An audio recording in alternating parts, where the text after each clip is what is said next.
Hello, I'm Alexander Cross, attorney. If you'd like to learn more about criminal law here in the San Francisco Bay Area, be sure to subscribe to our YouTube channel, Alexander Cross. Let's see, here's a question that I received here on our channel. So back in 2010, I was accused of domestic violence by my ex-girlfriend.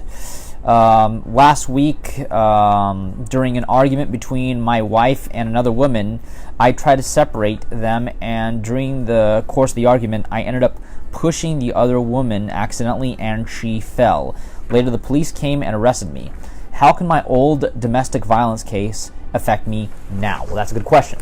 You will probably more likely be accused of a battery, which is a violation of Penal Code Section 242. It's a misdemeanor that carries up to 6 months in the county jail. Now, you can use the defense of others as a defense in a situation where you are essentially forced to use physical force to keep somebody else from being harmed, which is perfectly legal. Of course, the victim is going to try to say that you did it without any reason, but that's another story. Now, here's the deal. The domestic violence case that you had back in 2010 will still be considered a prior offense, especially if you were convicted. If you're not convicted, then don't worry about it.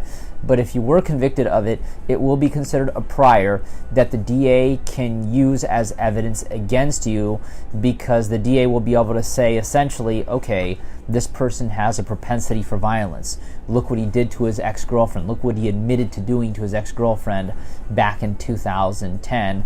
And now that there's some argument, he decides to hit this other woman. So you could see how that looks bad. And regardless, any prior offense will be used to just enhance the punishment that you would potentially receive in your new case. However, if your wife also says, no, he didn't attack or push her, he was just trying to separate us and she tripped and fell. And obviously if you give the same story when you were, obviously you're going to be separated when you're interviewed by the police.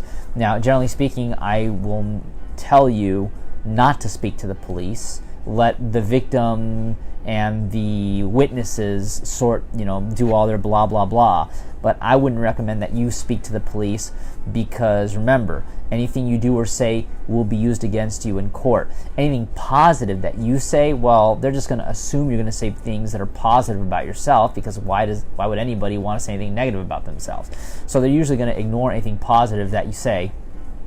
But all the negative stuff, oh yeah, they're going to use that against you. So it doesn't really help you to speak to the police. Just remember the Miranda rights. You have the right to remain silent.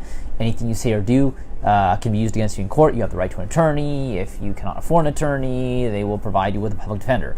So it'd be better to just stay silent. Let the evidence speak for itself. If there are witnesses, great. Obviously, your wife will be there and she could testify on your behalf.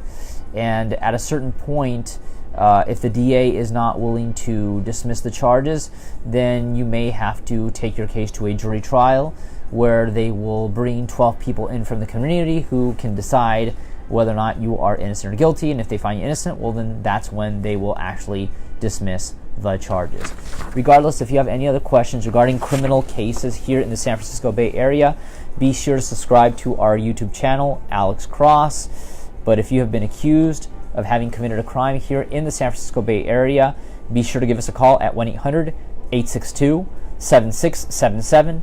Once again, 1-800-862-7677. This is Alexander Cross, attorney. Have a good day.